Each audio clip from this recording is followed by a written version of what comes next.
It's hard to be the only black student in most of my classes. I mean, there are some students in class, they treat me so differently just because of the color of my skin.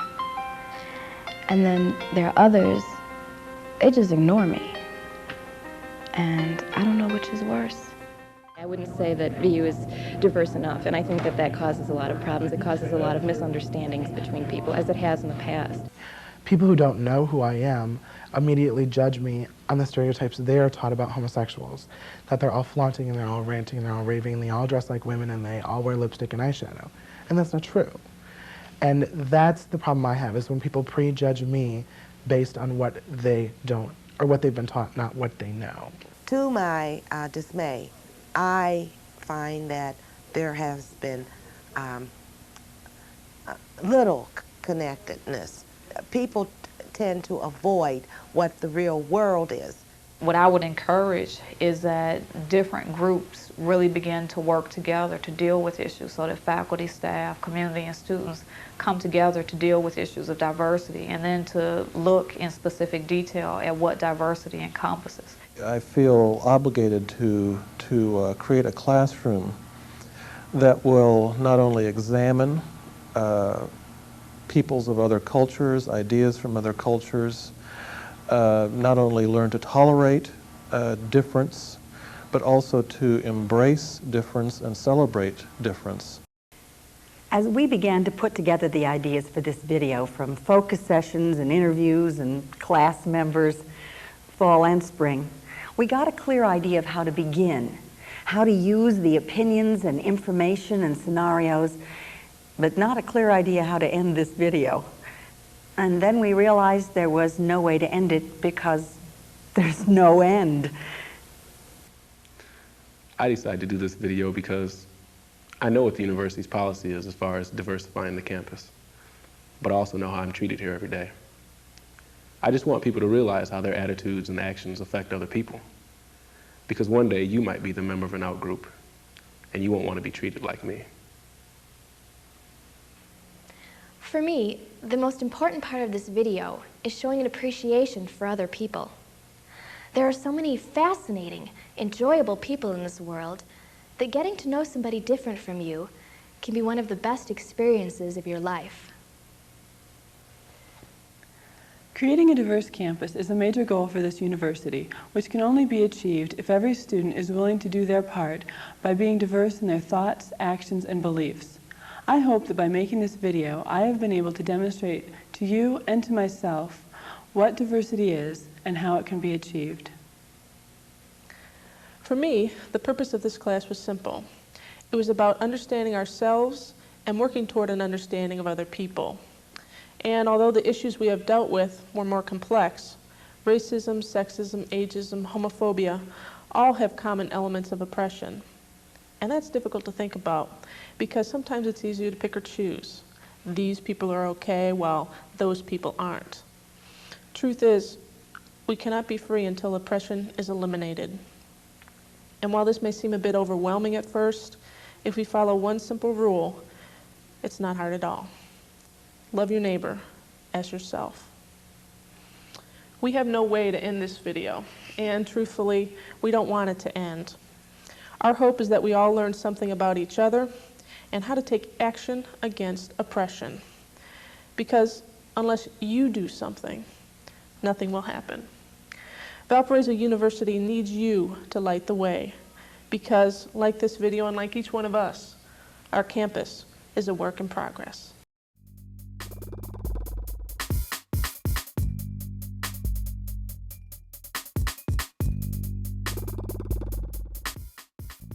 Diversity, the state or quality of recognizing and integrating difference, whether race, religion, ethnicity, gender, sexual expression, physical or intellectual distinctions. In higher education, the challenges of diversity include many aspects and actions. This documentary will introduce you to the students, professors, and staff who strive to make Valparaiso University a UNIDIVERSITY.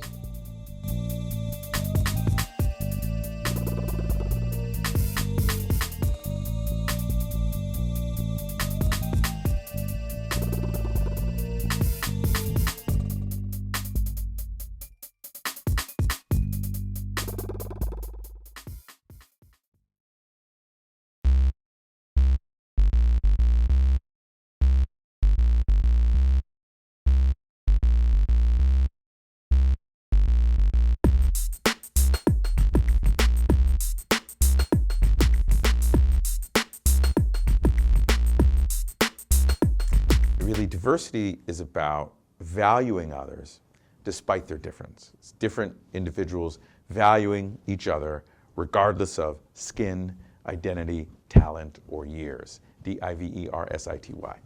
And that's what diversity is about. And it has to be intentional, because it's not going to just happen. Prior to moving to Valparaiso, we knew that the city was in Northwest Indiana. And, you know, we've heard some things about Northwest Indiana, but we didn't know very much about the town. I've lived in probably 6 cities across the U.S., and there's no place where we as a family have experienced as much direct racism and where we as individuals have palpably experienced not being welcome. So the feeling of being an outsider is profoundly and painfully apparent. We were recipients of mail that made it apparent that we weren't welcome. We had a small rental property not far from the campus, walking distance, easy walking distance from the campus, previously inhabited by a professor at the law school and owned by him. And we were in that place for a couple weeks and received a letter from a credit card company. And on the envelope of the letter, it said, it was addressed to, the return address was the credit card company. And in the window of the letter, it said, it had the correct address where we were living, and then above that, the name, Bob, and then the last name was N-I-I-G-G-E-R-S.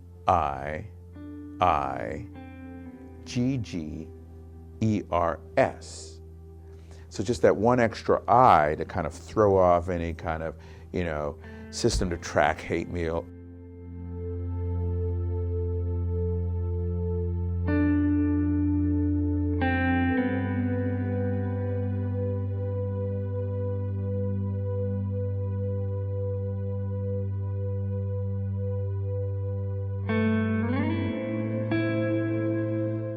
I said, I think this is a mistake. Trying to cover up the truth that was right there in front of us. And John was leaving town that day, and he said this was no mistake, and we need to bring this to someone's attention. And that nervousness of us getting that mail, Valparaiso University really kicked into gear and really surrounded us with support.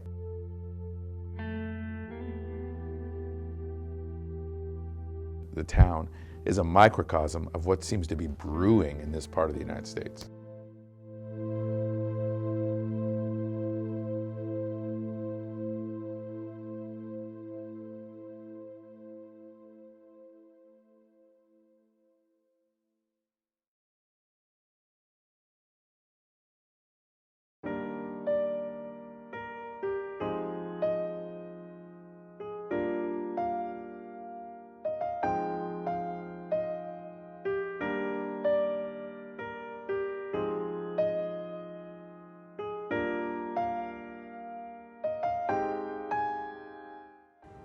Professor John Ruff knew Liz from when she was a student here, and at the time I was interested in performance and performance art, and John knew that Liz had done this. So it was at her photography exhibit that was opening in the Strimbu Gallery, and it was pictures that she had taken in Cambodia and in what had been the death camps there.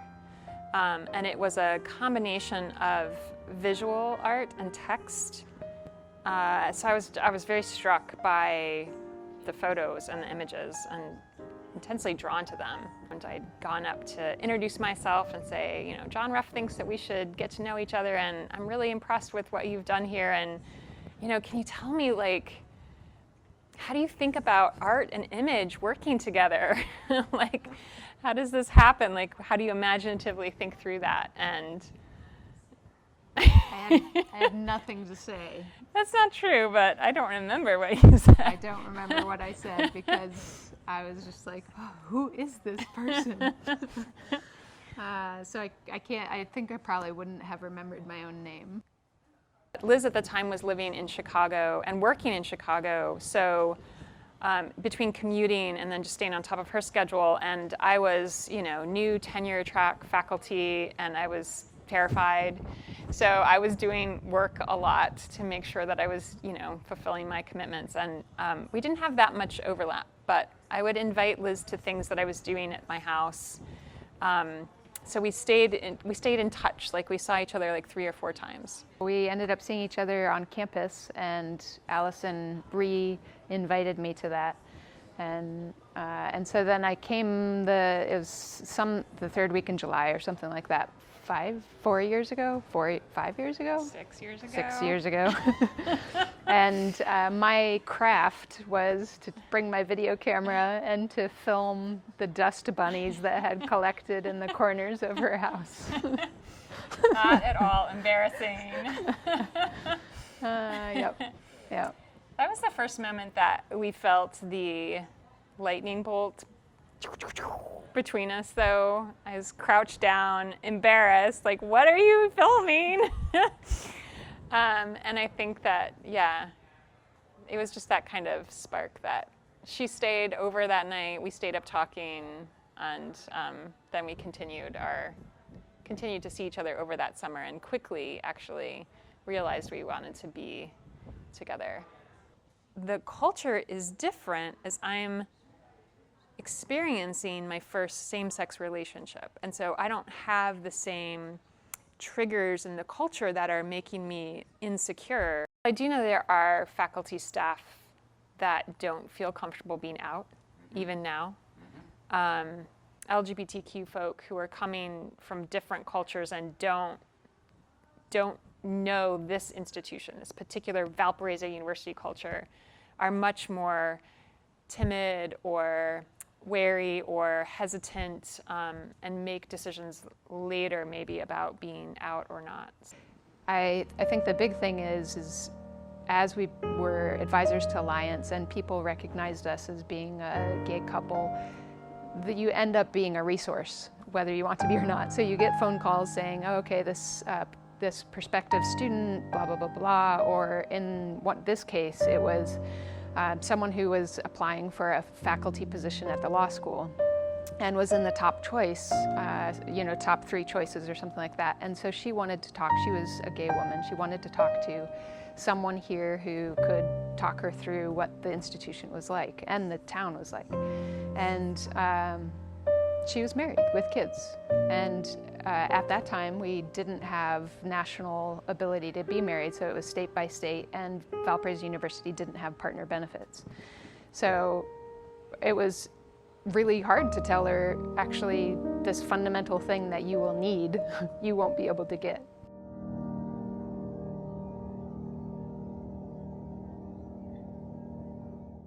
I graduated from Purdue University Calumet in 2010 and applied for the admission counselor position there, and that's where I met Zeb. We would have to work together on different projects and attend different events, and just hearing Zeb talk and the way he presented himself was very attractive to me. And we slowly started to build a relationship together, and before you know it, we were dating. Once my friends knew that I was dating Zeb, some of them didn't talk to me anymore, no interaction. My family at first, I think, had to, take it in for a moment. One of the questions I asked her, I said, is your family racist? Do they ever use the N-word when they're talking and interacting? And she's kind of like, no. And I said, are you sure? And she's kind of like, no. So I was kind of pushing the issue. I said, before we make it official, let's meet your family. And the first time that I went in to meet her grandma and her auntie, we were sitting at the table, and they kind of, hey, how are you doing, grandma? And grandma was kind of like, well, we don't deal with colored people. And so I kind of looked at my hand, and I looked at grandma's hand, and I said, oh, you have a color too, can you elaborate? And she was just like, well, we don't deal with colored people in this fashion. It's okay if we see you out and about, but to be in our family and things like that, they're kind of totally against it. also for me too, with the aspect of how people will perceive me being white and my boyfriend is black. So I think initially when I, spoke of Zeb, some people knew who he was, some people didn't know him, and when they met him, I felt at times, people's eyeballs got a little bit bigger. But, everybody, for the most part, I haven't had any issues and they've been welcoming. Well, some of my mentors was very concerned about me coming to work at Valpo just because they said it's predominantly white.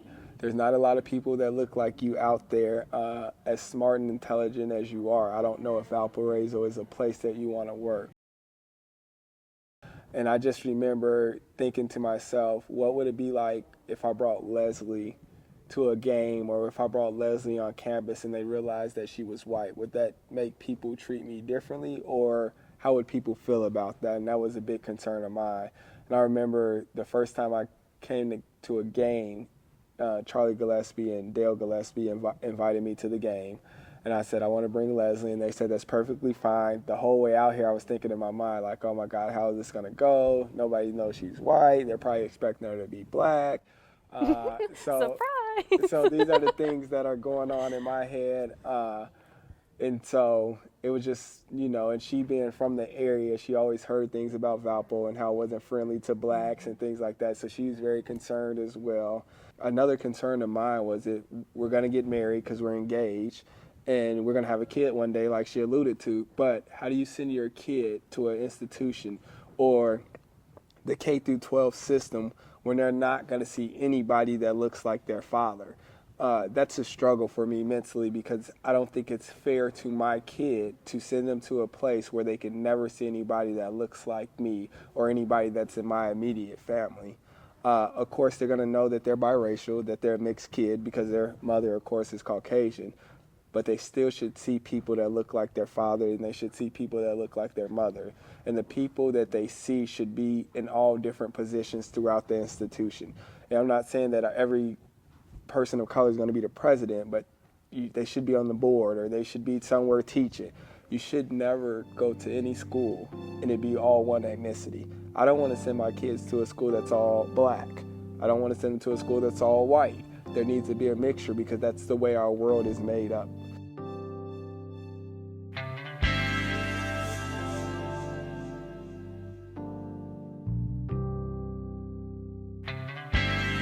Chicago really profoundly impacted me.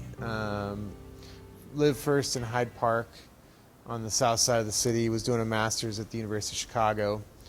And I'll never forget, one day, it was a beautiful afternoon, kind of like this one, and I was like, I'm going to go for a bike ride. So I'm riding my bike down the Midway by the university, and I'm like, oh, I'm just going to hang a left here at Cottage Grove. So I hang a left at Cottage Grove, and soon enough found myself in an all-black neighborhood. It was a beautiful afternoon, and there were people walking around the streets, tons of people out on the streets.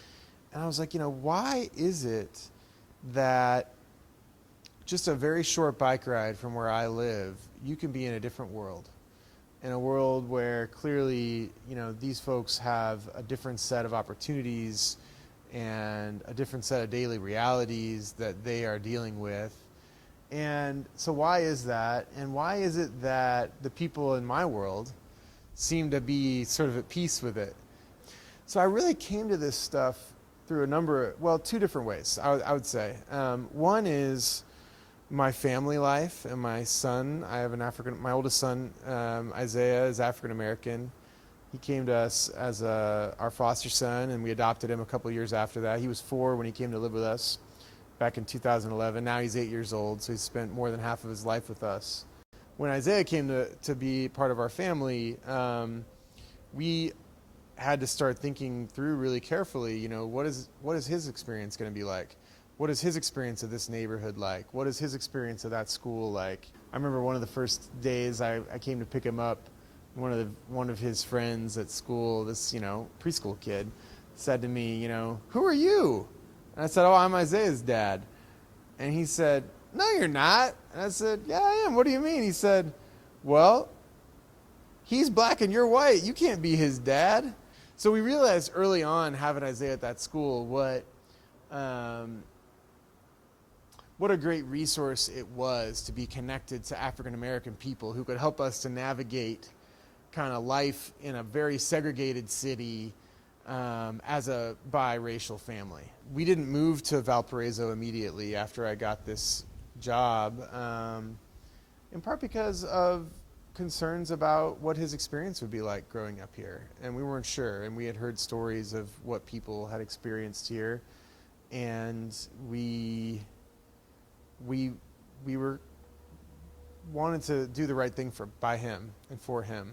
And you know, now that we do live here, and we're delighted to be living here, but in many ways our experience of this community and what it's like to live here, a lot of it, we're always still asking those same questions. What is Isaiah's experience day to day like? What is it like to be a student in a school where there are very few black peers? And what is it like to be a student in a school system that has 0 black teachers? And what is it like to live in a city that is 15% people of color, but that people of color are so seriously underrepresented in the city workforce?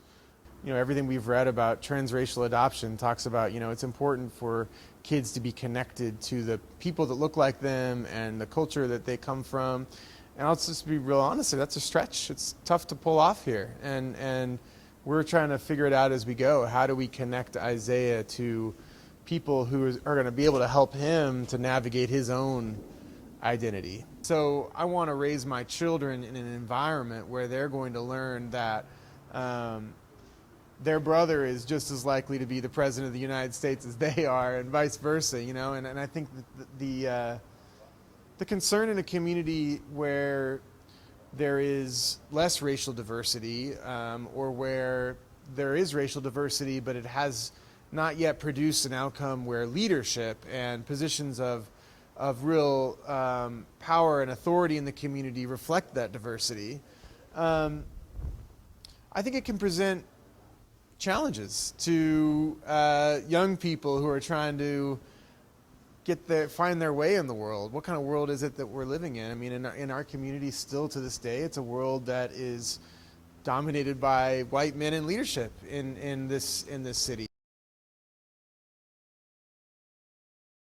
It was really a great gift that Alan Bloom gave to me in our time of knowing one another, was inviting me to participate in that trip, because through it I got connected to yourself, I got connected to so many students who, you know, those relationships would really come to shape my experience here. And through getting to know students of color on that trip, I got to kind of hear firsthand what their experience was like here at the university and living in this community. And that then shaped me, and I thought, well, you know, how can I be a person here who's a true ally, and, you know, what are the kinds of things that I should be teaching? The stories that they learned about in my class are stories that we're a part of those stories. And when you get out of the classroom and out into the world and you participate in a recreation of that historic 1965 march, or when you hear from the people who were there, you feel like for a moment you're kind of experiencing a little bit of what it was like in the 60s when people on the train were coming from the trains to the March on Washington, singing freedom songs as they walked and as they rode in those train cars, and that experience of solidarity really with people from around the country who share your concern and interest in these kind of key issues of justice and equality in community. And I think this experience, and my experience both in 2015 and 2013, was that the students really do come away with a stronger sense of that, which is really powerful.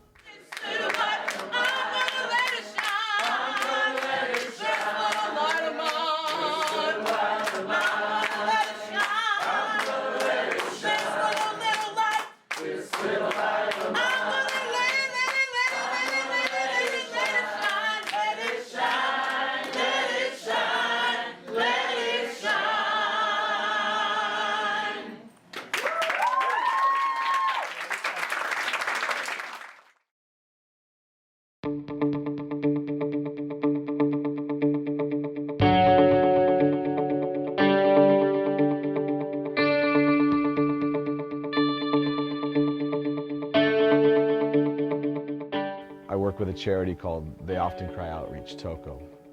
It's a charity that uses sport to enhance some needy kids around the world, particularly in the Caribbean. So I was on the island of St. Lucia doing a clinic, soccer clinic. And they told me when I went to the island that there would be about 30 or 40 kids that would show up, and we'd do some soccer drills, and I'd give them a talk about, you know, education and that kind of thing, and that would be it, and it was easy.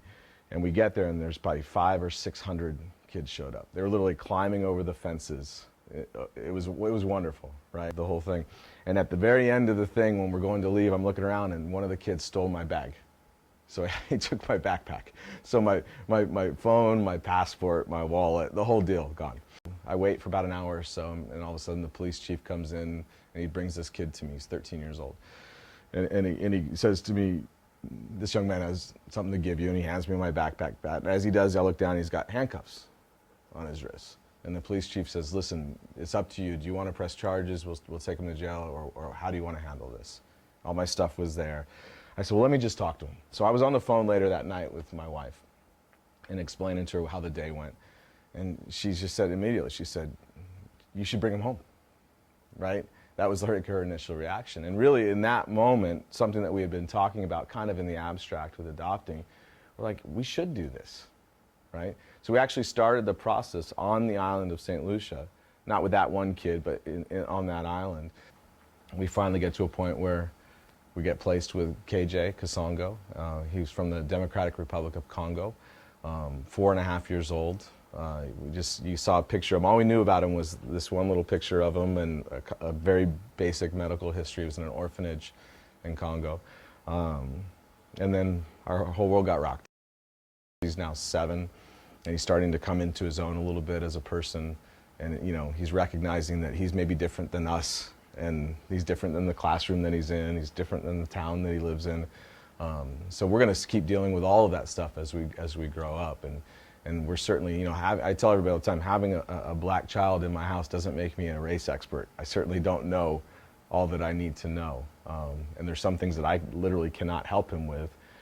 But he's lucky, and I'm lucky, and we're lucky because, again, you know, for us, it comes back to our team. I've got all these kids that grew up in an environment just like him and look like him, and so we have some connections that we can make. You know, I'm in there asking him all the time about his hair, about, you know, stuff that I never had thought about, and it's been a really cool experience. I do know that he came home one day early on and asked me if he was black. And I said, yeah, he's a very dark-skinned boy. I said, you're black for sure. And he said, I want to be like you. I don't want to be black. And so then that was the first time we're just like, whoa, you know, like somebody must have said something to him, right? We've had plenty of things where we go to pick him up at school or pick him up at daycare or pick him up from a friend's house, and the look is like, he's with you? That. We walk into restaurants and you kind of get a stare, and we're immune to it now. When we first got him, we were a little bit more sensitive to that. But you know, I think we've all kind of grown past it.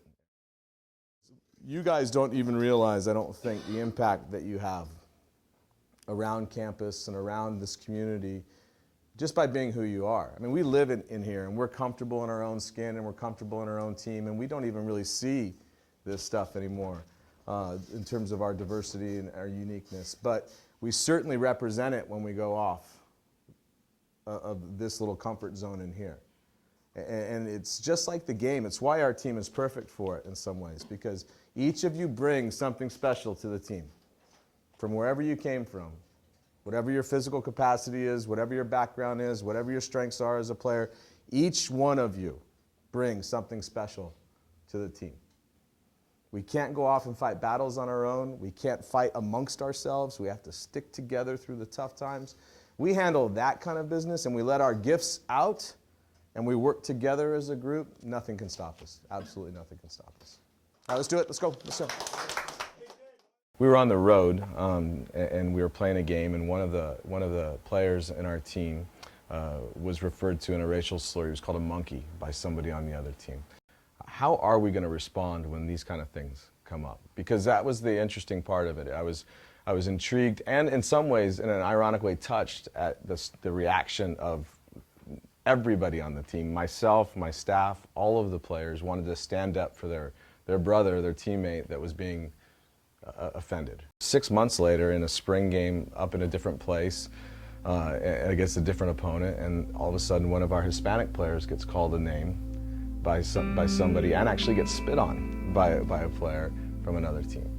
And fortunately, we had learned a little bit from the first time, and in that second occasion, it didn't become a fight, but it was still a very angry and volatile situation.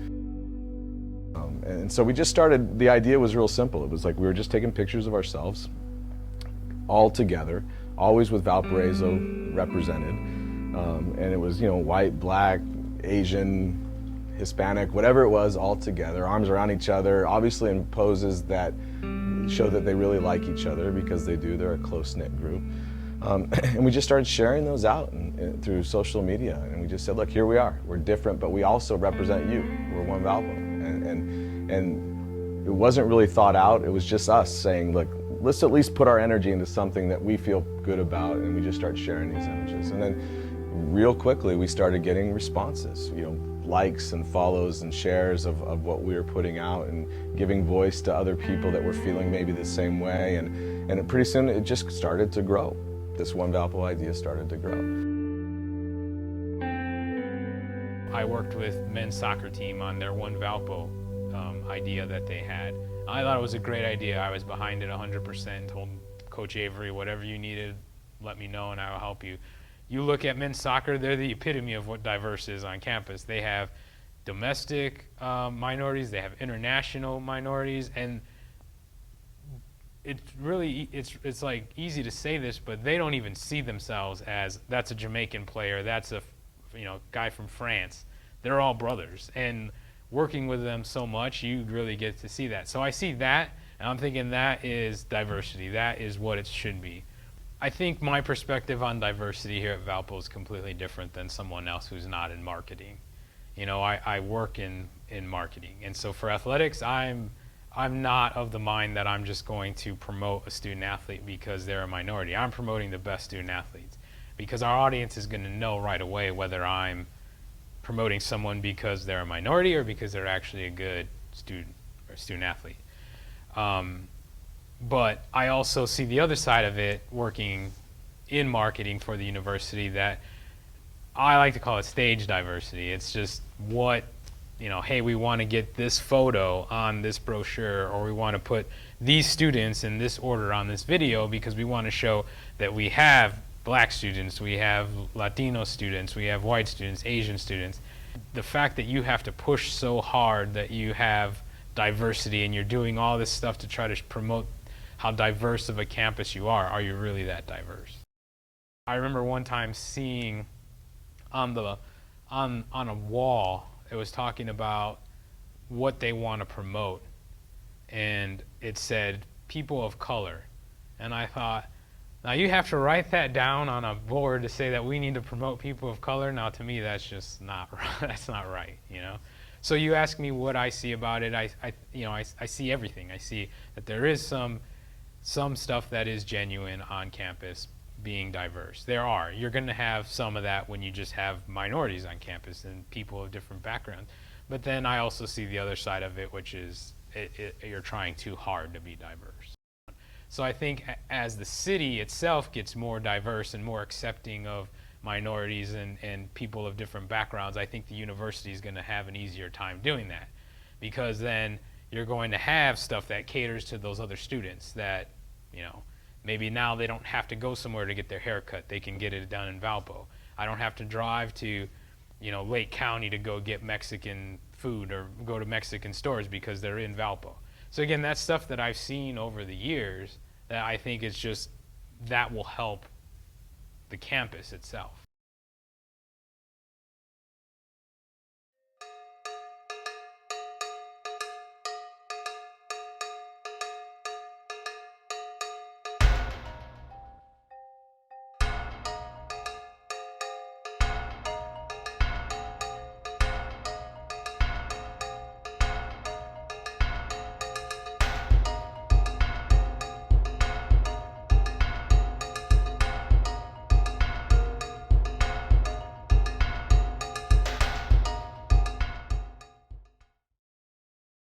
I was feeling so nervous because I'm crossing my border and it's about a 24 hours journey from my home country.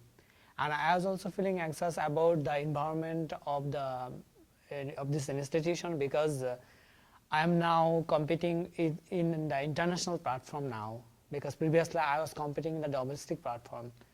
And English is not my first language. So I was worried about how I will cope up with this changing environment. This is my first time to America. My first time to see the whole Chicago. It's similar like the big city in China, like Beijing and Shanghai. Maybe our first meal is in the subway. Yeah, I told them, I'm sorry, I'm the international student. This is my first time to eating in America, and they are very kind, and they helped us to order the. We don't know how to order the menu. How to order, because I can't read that read that word on the menus, so they have patient and help us. When we get all my luggage, we walk very slow.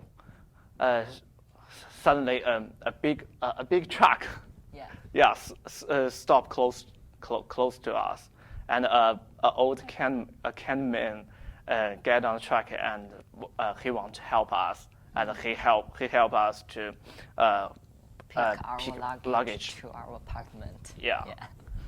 And although they're many miles away from home, there are still ways of engaging in their daily cultural experiences. I will check the menu, the app about how to cook, and it helped me to know what I need to do. Did you find yourself being a good cook? Or? Yeah. Yeah, she's good.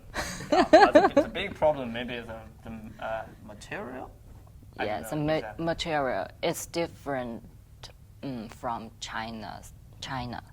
How did you get a hold of things that you were familiar with in China to cook with? We went to Walmart and tried to find the same thing and use the same way to cook it. We will go to the Chinatown in Chicago to buy some Chinese materials. I have seen here different types of celebration and dancing pattern here. In my country, the dancing pattern and the celebration are totally different, and here the most interesting thing is that everybody is friendly when they are enjoying the celebration.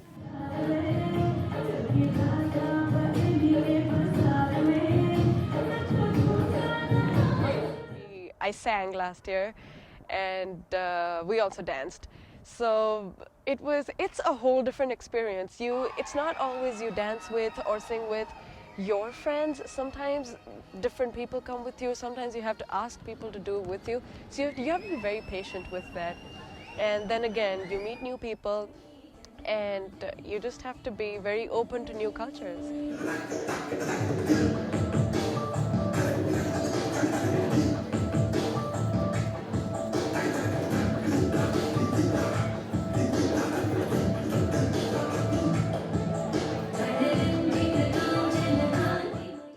The international community is huge in Valpo. Like, most of our graduate school is Indian students.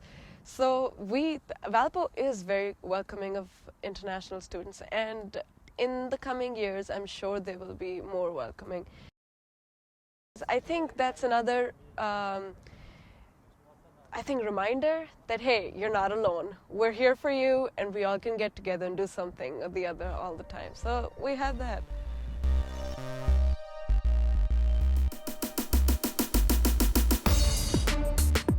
I've had experiences where, people talk about the student groups in the OMP, and all they like to say is that we're known for having fun.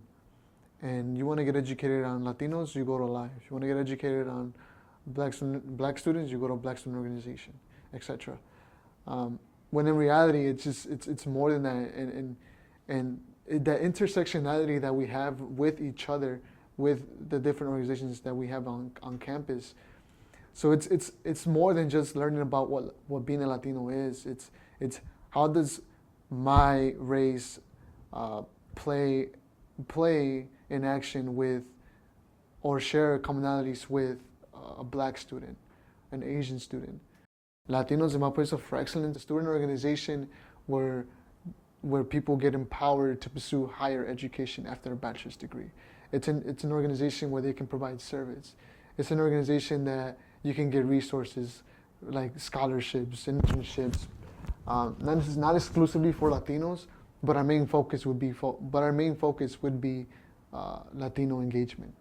So Live has been like it's very important to me, and I hold it like very high as far as in my life, because it really, along with the OMP as a whole, it really helped turn my life around in college and helped me become remotivated and proud of what I'm doing here. Bringing two groups together to learn, to educate one another, it's really important, because then from there you can start to teach others on campus who may not be involved with the OMP, and then that can spread to not just the campus community but the community as a whole, and then that just spreads further and further, and your influence just becomes enormous. I want to empower my community. I want to empower people to think outside the box and to critically think about things, especially in the university. And that led me towards joining Live and taking Live into a whole new level. Providing that excellent portion of it. So focusing more on engagement and empowerment of Latinos here in Valparaiso.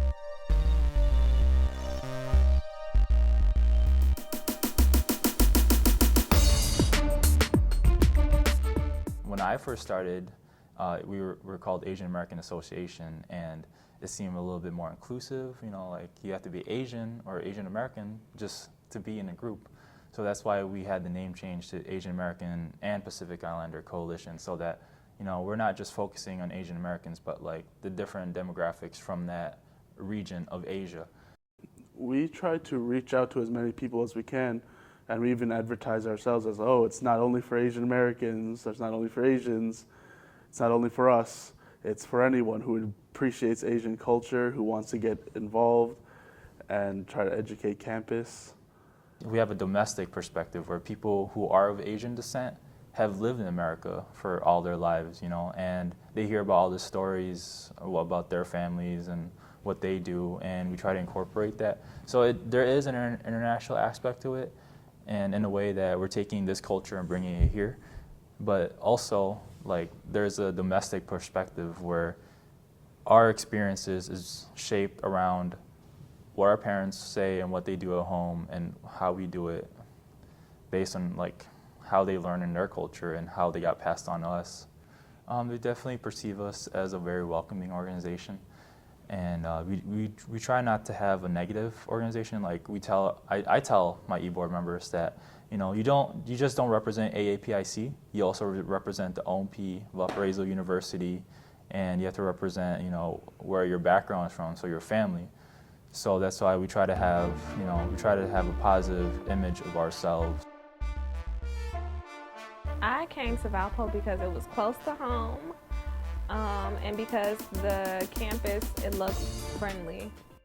It was like a place where I can call home, an environment where I came to. I didn't know anything about it until like one of the advisors, teachers told me like, yeah, you should come to this meeting, and I kind of trusted him. I didn't really know what the meeting was about. He just told me like, yeah, you're gonna have fun, it's gonna be informative. So I showed up.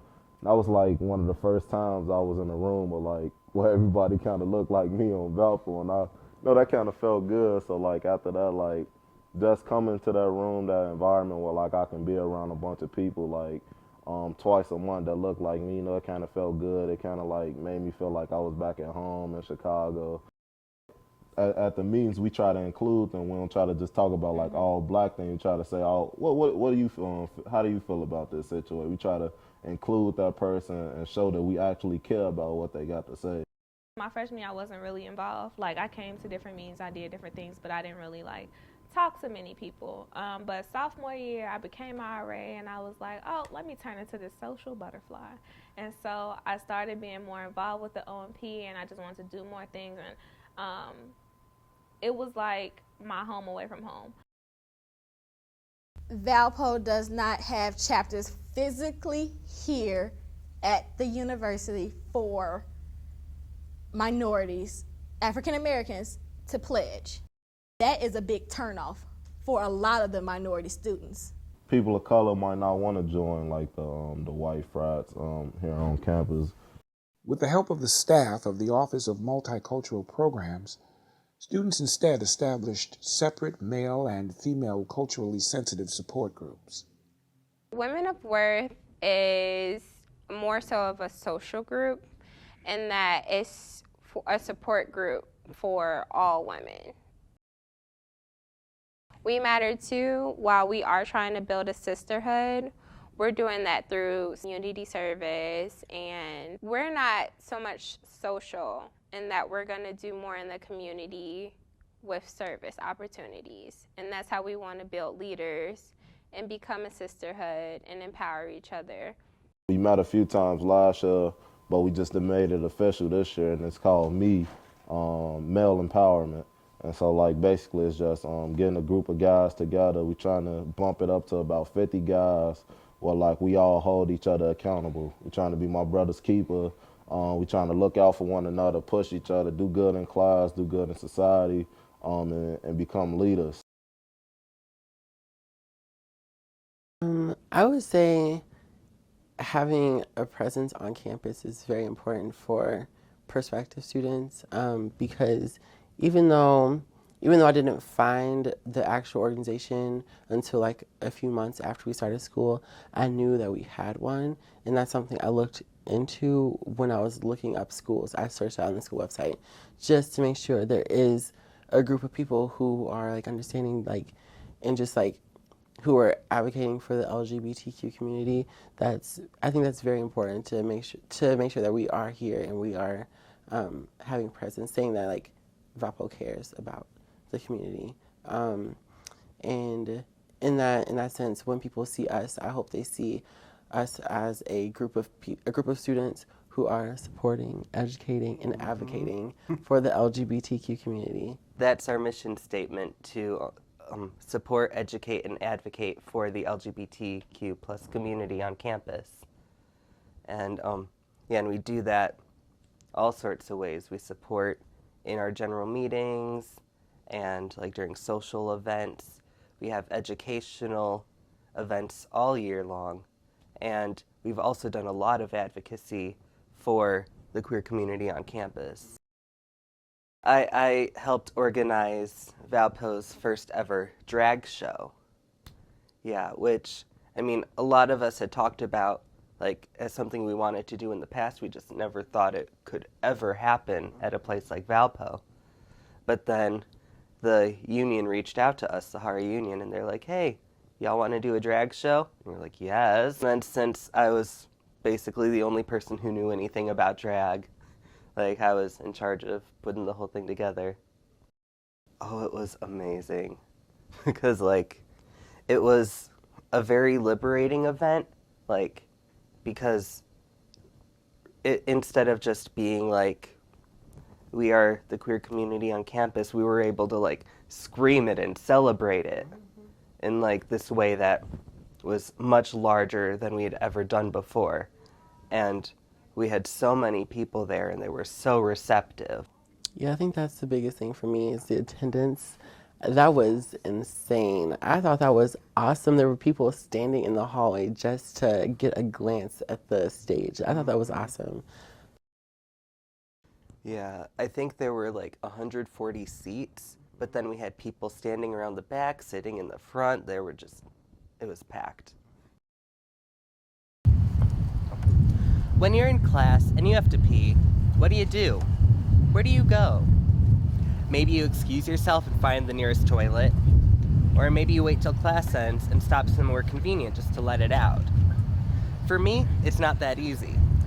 Being a trans woman at Valpo, there are only 4 bathrooms on campus I can use. Yeah, just 4.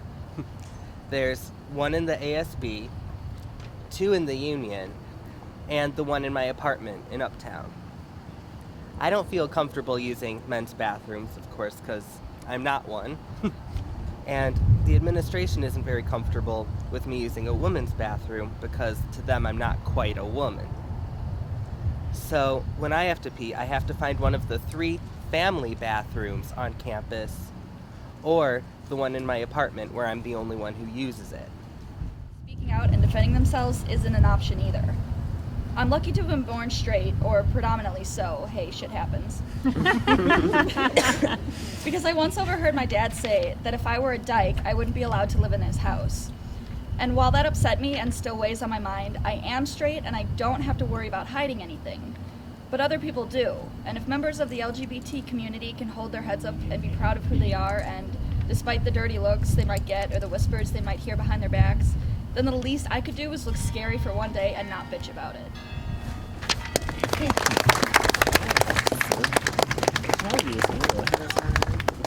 I was very, very glad. I thought we had a great turnout and people were like very interested and yeah, I was happy. We both have strong personalities and we both know who we are, and I feel like we came here this way. So it's like, just like not really caring what other people think. But there are people, I know there are a lot of people who are in the closet and who don't feel comfortable. If you see something or if you want to do something that you want to do, just do it, because, I mean, who cares if somebody doesn't like it? And who cares if it's not the norm? So,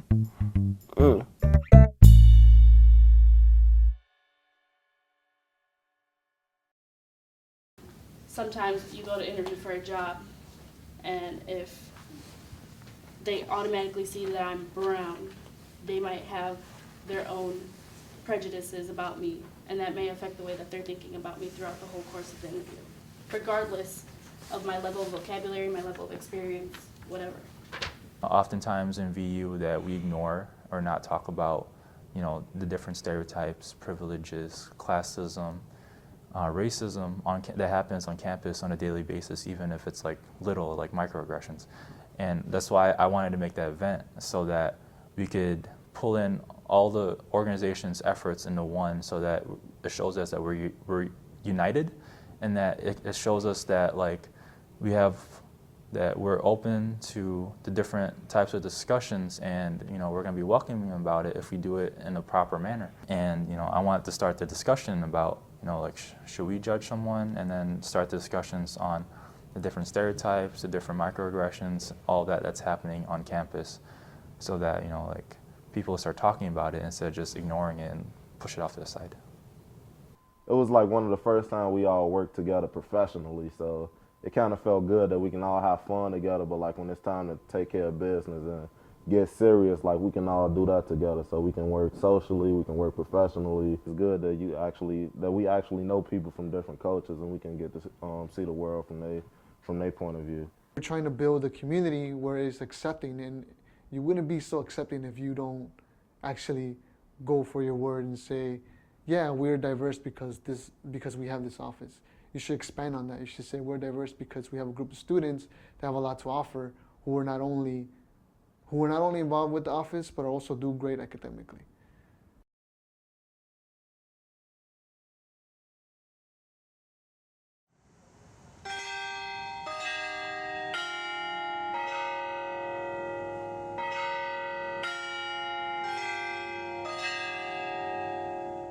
Certainly there's been an increasing diversity in the student body. And more students coming to Valpo from non-traditional backgrounds with non-traditional stories. So in the last 3 years, say, I have had in-depth conversations with students who are connected either to me or to the work of the chapel, who have been homeless in the course of their life, were raised on welfare, who come from urban environments that are radically and significantly different from Valparaiso University, are from overseas, are from religions other than Christianity, and that is good for us to be engaged with all of those folks, and for those folks to be engaged with us at the chapel. But it speaks to the growing diversity within the student body, that we are having these opportunities to be in real relationship with people from a variety of backgrounds and a variety of life experiences. Sin is in all of us. We are fallen creatures. You know, we're created in the image of God. We all fall short of the glory of God. And these columns sometimes are painful, and you don't even want to write it, but God knows our heart. Monique knows the church. She's been in the church her whole life, and so she's not coming at the chapel from a position that's sort of other than, and yet she also knows the communities in which lots of minority students have been raised. She knows the cultures in which they've been raised, and has just created an openness for us to other expressions. So what we decided to do, or what I decided to do, and I proposed to him, let's start a Bible study, non-denominational, non-threatening. You saw it's centered around food. And sometimes it's not even Bible study, it's therapy. This is what happened to me this week. This is what I'm going through, and it's a lot of sharing. I want you to start writing words down that you're tempted with, that you're struggling with. So out of this group, other projects are starting around campus that identifies with students of color.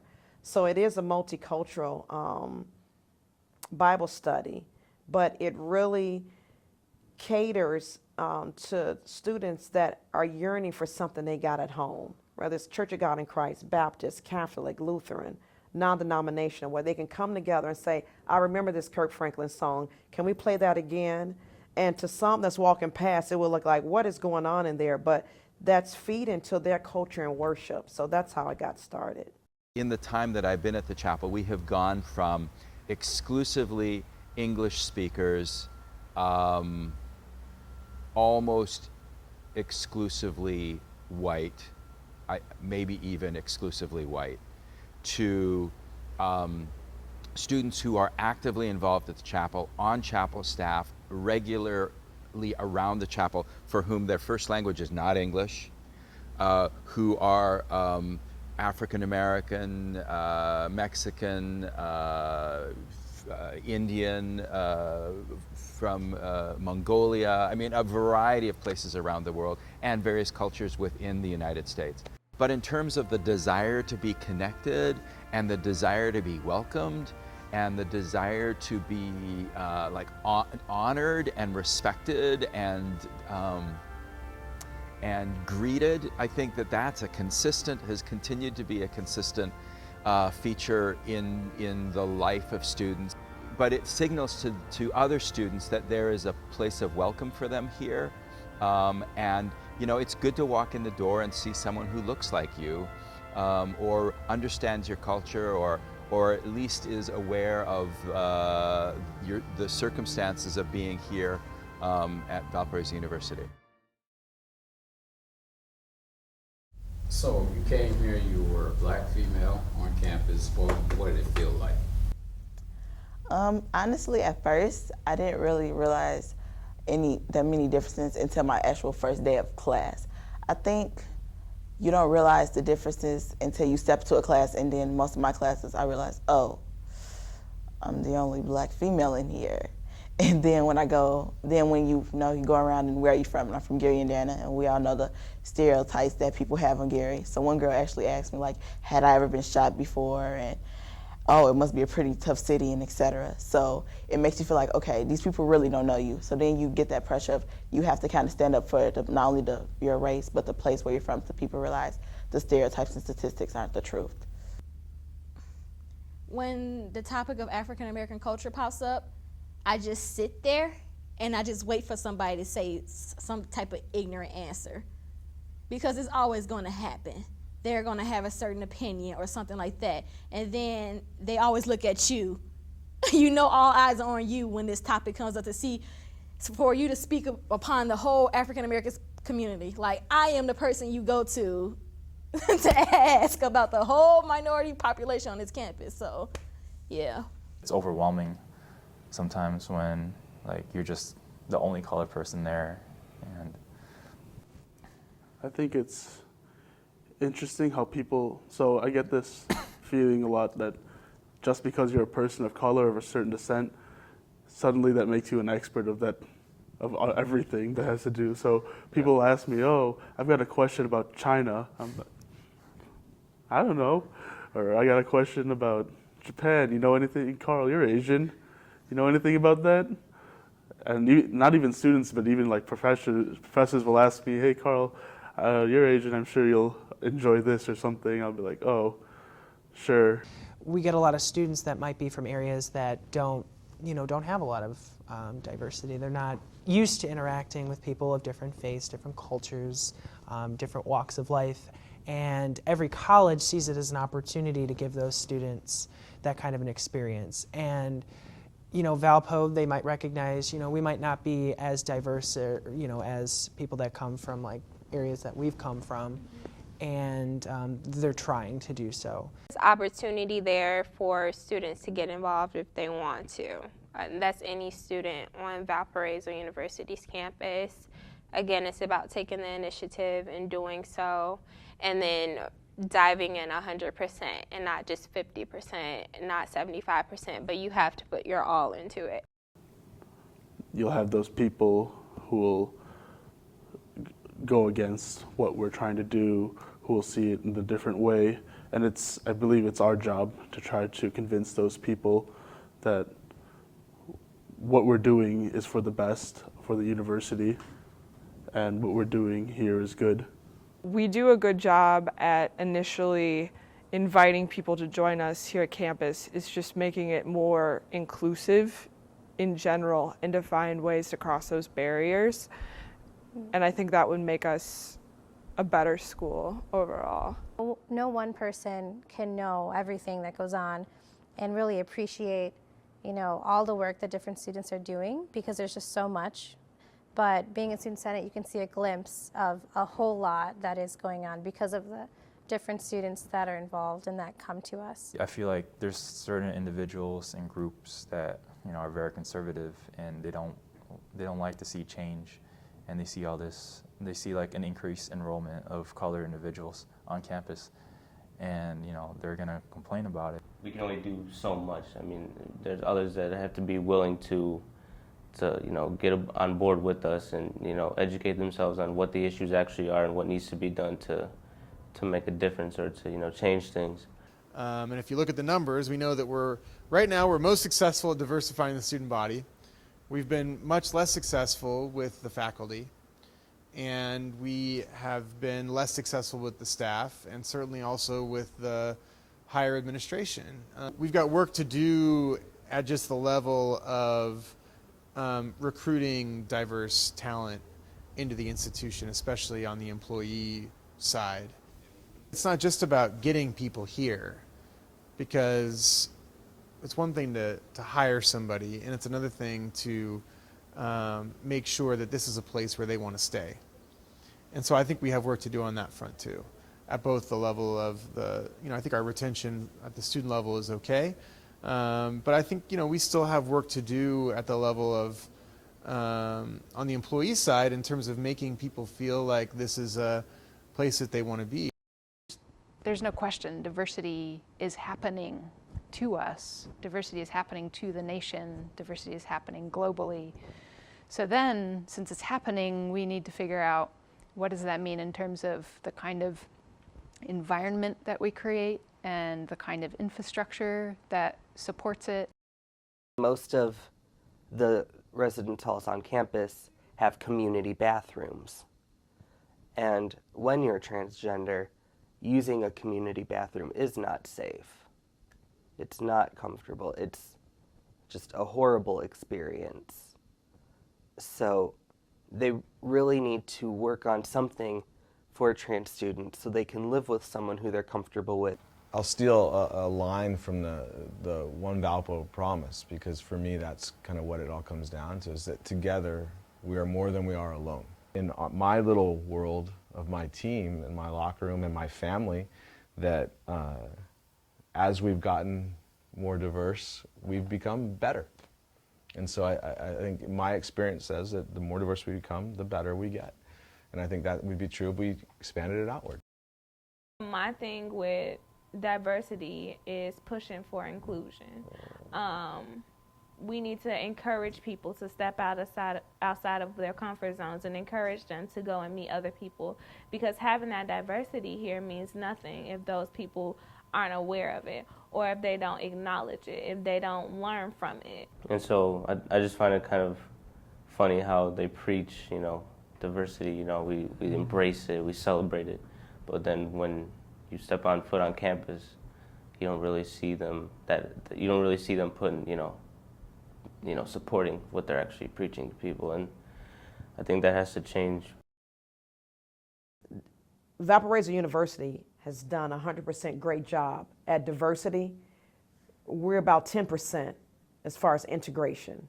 We have different pockets all over campus of diverse units or ethnicity, but how do we come together? And MLK is one day where we all come together, but we need to, and I've said this before, get on this race, get all the players involved, and truly integrate, or we'll just be a university that said, yeah, we're diversified. We have to get a diverse pool of candidates, applications on the table, and go from there, or we will continue to see faculty especially not represent the student body. I would like to see people in senior administration have people of color. I would love to see senior administration have different sexualities. Once you have that start to happen, then you can have positive effect, and then you can have an inclusive environment. That takes time. You're gonna have to recruit the people. After you get them here, you're gonna have to retain them. So that doesn't just start with bringing outsiders in, that starts with working with the people we have currently here to change some of their mindsets and their cultures. As we go from this transition, through this transition of becoming an increasingly diverse campus, how do we not just become a campus that's very diverse but also very segmented? How do we become a campus that's diverse and fostering a kind of flourishing life in community with people who are in fact different from you? In my view, if we do well by this question, in 5 to 10 years, we will be living out our mission of a university founded in the Lutheran tradition, where people of various and diverse backgrounds come and meet and work together.